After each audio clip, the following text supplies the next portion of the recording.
fact, what you picked up, I'll take the first part of it, the generation difference. 10 days back, I was talking to 30 managers over 35 years to 55 years, and we were doing a session on values. So we took an example, typical Indian context.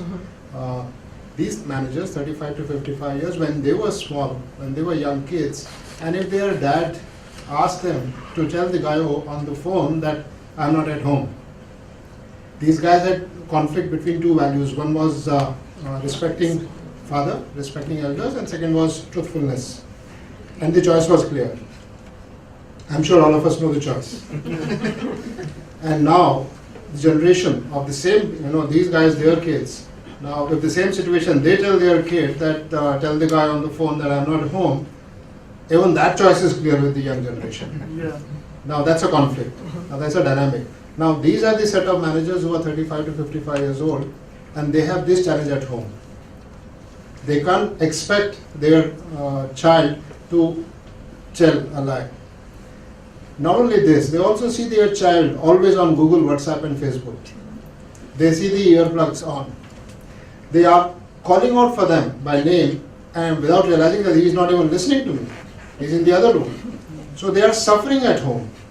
And then they come to office and they take out somewhere all that on their junior. Very true, sir. Yeah. They say, at home I have a moderator, I can't defend against that moderator, I can't do anything, but at least out here I do something. All these 35 to 55 years age group managers were having a real, they were saying this is authentic. So what do? It's a very, very real challenge. You need to ensure that unless you understand, and that's what I was trying to say earlier, it's about you and your story, and it's not about me and my story and his story. So my story is only his story. It's about you and your story. How can I actually connect better with you? It is nothing else but that. I am from marketing. It's about identifying the need of the customer and fulfilling and giving the delight to the customer. In this case, your junior or peer. Thank you, Mr. Raj. Any last burning questions? Gentleman at the back? Yeah, you.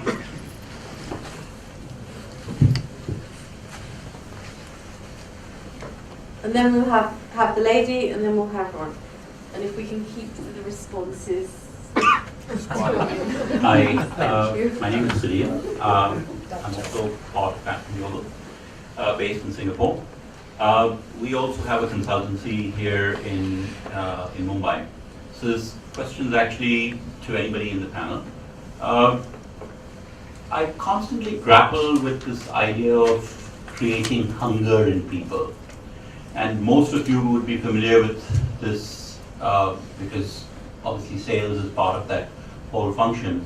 How do you create this hunger in people? Is it that hunger is inherently there in certain people? Can you create this hunger in other people? So this question is actually to anybody in the panel, and whoever would be able to give us some examples from their organization as to how they may have created something like this, where perhaps it didn't exist and they got some results from that. This hunger means it's for learning? No. Hunger, and inherent hunger, not just for learning, but to succeed, to do well. I mean, if we call, another word for hunger would be passion. So how do you create this passion in somebody? So then your question is, in fact, possibly the way I look at it, a subset of a larger question, which is what makes people do what they do. Yeah. Yeah, perhaps. So that's a great question. Why does somebody, we see all kinds of crimes happening in our country, and we know lately what all has been happening. Why does somebody do that? So all that does not get any training behind it. There is no organized such conferences happening that let's go all out and go to Shakti Mill.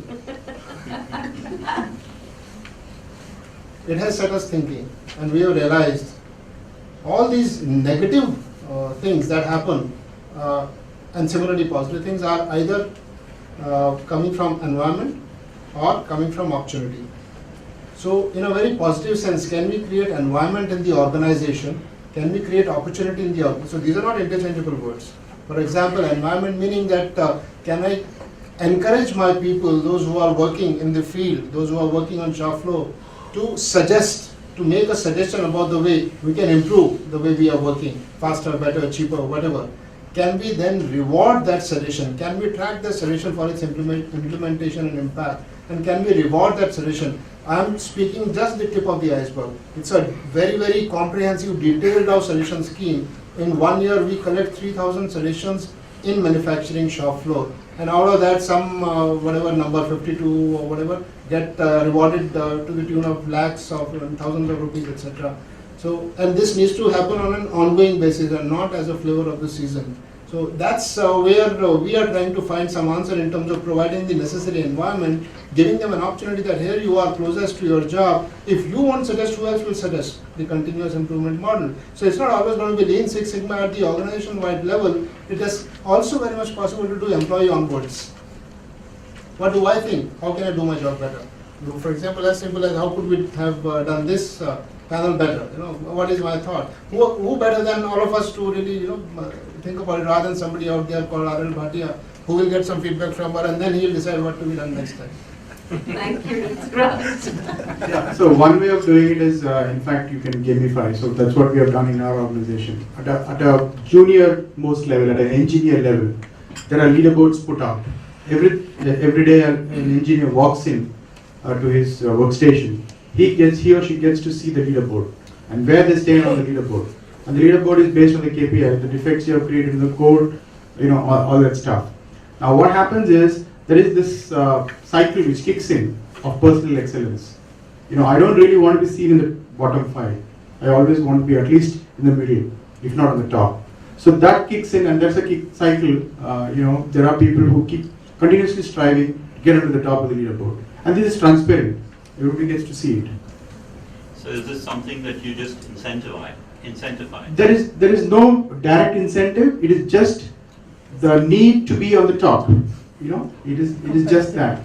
That's all. There is no monetary benefit. Just because we do have rewards, but not everybody gets rewarded because it happens once a quarter or so. But I think more than that, it's more about being seen that you are good at what you do. First, instant recognition. Right, Murali, thank you very much. Surya, I've already been told off 4 times. I'm really, really sorry, everybody. I'm ever so sorry that you couldn't ask your question, Ron. I really apologize, but I've already been told cut it. So I'd like to say a really big thank you to Sabyasachi, Nilesh, Gandharvi, Surya, Rituraj, Gosar and Murali. It's been a pleasure talking to you. I'm sure the audience, you would agree that this panel could have hosted a whole day for us in terms of their ideas, their thinking, the amount of experience and the diverse experience and all the things that they've actually done. So please can we give them a big round of applause. Okay. And as a closing, in terms of a summary of the day, I'd like to do something differently, and I know that most people who've attended this conference will have the MC kind of giving what the overview is of the day and everything like that. I'd like to throw the overview to the floor. So I'm going to come to this gentleman and say, what's your one takeaway from today? So it has been very enlightening day. The speakers we had, wonderful speakers, Anand. And the best part was some of the energetic speakers, they really made us like to enjoy the conference. See, many a times we have a lot of conversation, everybody goes through it. But when a speaker with the energy speaks, the learnings become really refreshing. That is what I Thank you. Well, a day, a meaningful day, energyful day. Great. Anybody else like to share what their takeaway is from today? Because I know that quite a lot of you have been here for most of the day, which is great. Anybody else? Anybody from the panel like to share what they're going to take away from today? It's time to change. Time to change. Great. Gatari, I think you put it really nicely. It's been a real pleasure for me to be hosting all of you.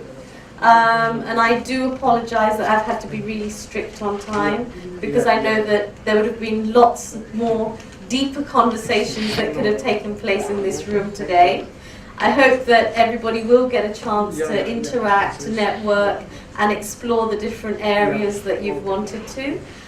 And as my close to you, I think what's really appropriate, considering we started off with Ron with the ROI of training, we then went into talking about strengths finders and how does focusing on strengths work. We then went into change management processes, the role of people in those processes, and everything else. Based on what India's going through today, and I think this is a follow-on from what Surya said, each and every one of us here today, we are all leaders in our own right.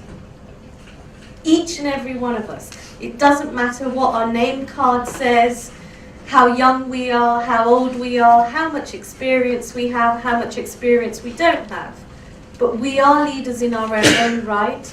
And so what I'd like to leave you with is a saying from dear Mahatma Gandhi, be the change that you want to see.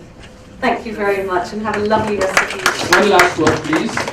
On behalf of the panel sitting over here, the distinguished speakers, and all, I'm sure I'm on behalf of all the attendees over here, we would like to thank you, Rita, for being an excellent MC. You've done a wonderful job and we have really enjoyed being with you. Thank you very much.